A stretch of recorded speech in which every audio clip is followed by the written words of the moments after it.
ఈరోజు తెలంగాణ శాసనసభ స్పీకర్ ఇచ్చిన తీర్పును స్వాగతిస్తున్నాను. ఫిరాయింపులకు సంబంధించి వాద ప్రతివాదనలు విన్న తర్వాత అందుబాటులో ఉన్న సాక్ష్యాలను పరిగణలోకి తీసుకొని అదేవిధంగా ఫిరాయింపుల చట్టానికి సంబంధించిన అంశాలను కూడా పరిగణలోకి తీసుకొని స్పీకర్ గారు ఒక గొప్ప తీర్పుని ఈరోజు వెలువరించడం జరిగింది. దాన్ని నేను స్వాగతిస్తున్నాను.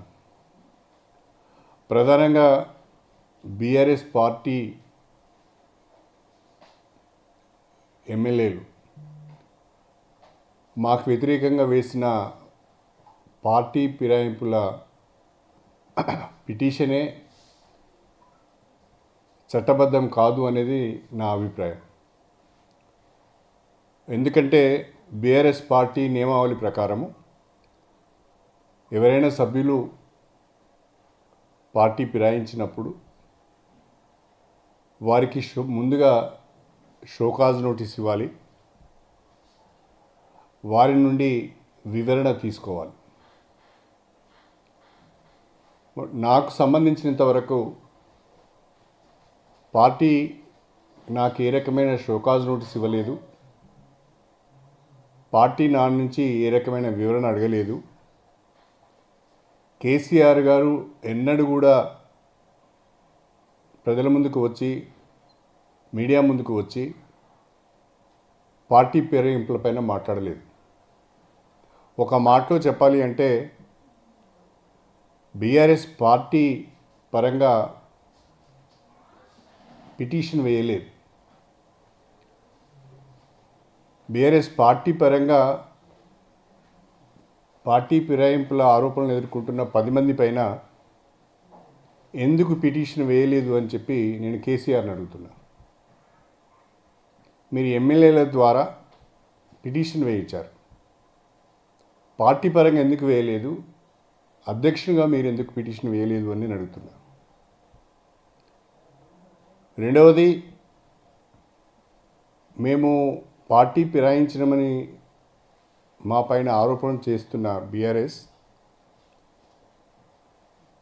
మొన్నటికి మొన్న జరిగిన శాసనసభ సమావేశంలో కూడా బీఆర్ఎస్ పార్టీ వర్కింగ్ ప్రెసిడెంట్ శాసనసభలో మా సభ్యుల సంఖ్య 38, దానికి అనుగుణంగా మాకు సమయం కావాలని అడిగారు. స్పీకర్ గారు ఇచ్చిన ప్రతి శాసనసభ సమావేశం తర్వాత స్పీకర్ గారు బులెటిన్ ఇస్తారు. ఆ బులెటిన్లో పార్టీల బలాబలాలు చెప్తారు. అందులో భాగంగా స్పీకర్ గారు ఇచ్చిన బులెటిన్లో కూడా బీఆర్ఎస్ పార్టీ సభ్యుల సంఖ్య వారు ఒకసారి 38 అని మరొకసారి 37 అని చెప్పారు. అంతేకాకుండా పార్టీ ఫిరాయింపుల పిటిషన్ వేసిన తర్వాత కూడా బీఆర్ఎస్ పార్టీ ప్రతి నెల ఎమ్మెల్యేల నుండి 5,000 రూపాయల చొప్పున బీఆర్ఎస్ ఎల్పీకి సభ్యత్వం తీసుకుంటుంది. ఆ రకంగా పిటిషన్ వేసిన తర్వాత కూడా మా నుండి నెలకు 5,000 రూపాయల చొప్పున మా జీతం నుండి సభ్యత్వ రుసుము కింద తీసుకున్నారు, మా కాంట్రిబ్యూషన్ కింద తీసుకున్నారు. అన్నిటికీ మించి శాసనసభలో ఏనాడు కూడా బీఆర్ఎస్ పార్టీ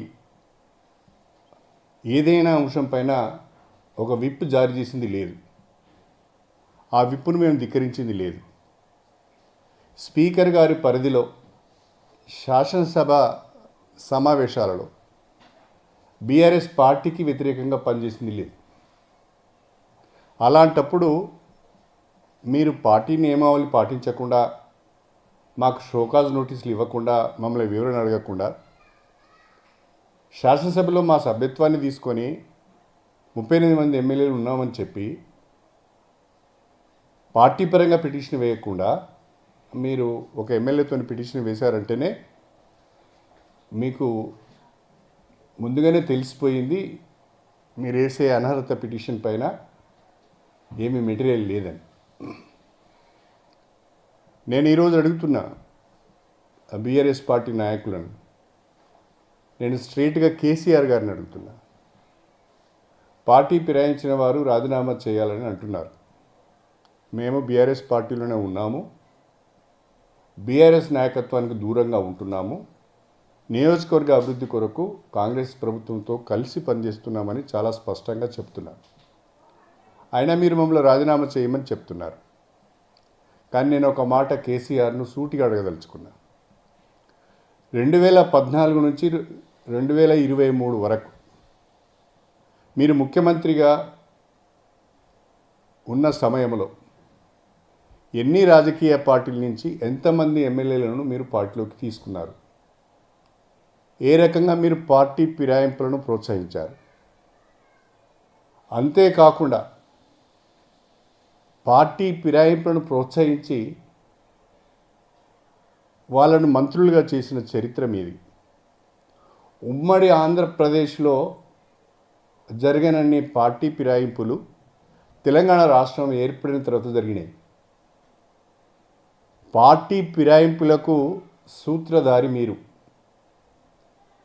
పార్టీ ఫిరాయింపులను ప్రోత్సహించింది మీరు.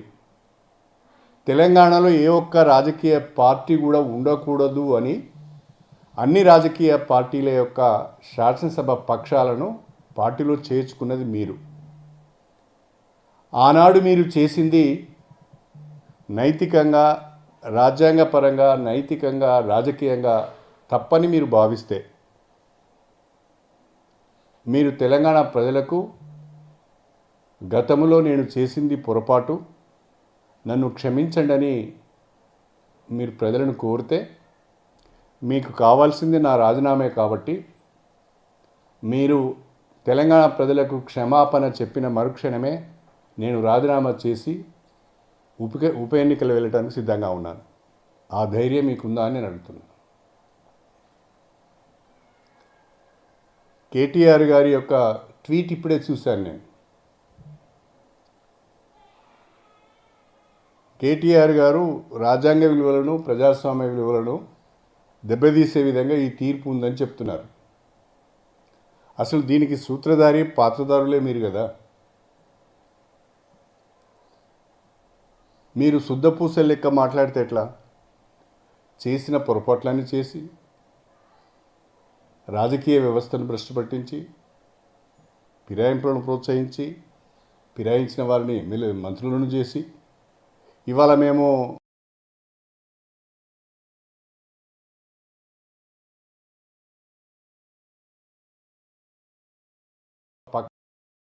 పక్షాలను పార్టీలో చేర్చుకున్నది మీరు. ఆనాడు మీరు చేసింది నైతికంగా, రాజ్యాంగపరంగా, నైతికంగా, రాజకీయంగా తప్పని మీరు భావిస్తే మీరు తెలంగాణ ప్రజలకు గతంలో నేను చేసింది పొరపాటు, నన్ను క్షమించండి అని మీరు ప్రజలను కోరితే, మీకు కావాల్సింది నా రాజీనామే కాబట్టి మీరు తెలంగాణ ప్రజలకు క్షమాపణ చెప్పిన మరుక్షణమే నేను రాజీనామా చేసి ఉప ఎన్నికలు వెళ్ళడానికి సిద్ధంగా ఉన్నాను. ఆ ధైర్యం. కేటీఆర్ గారి యొక్క ట్వీట్ ఇప్పుడే చూశాను నేను.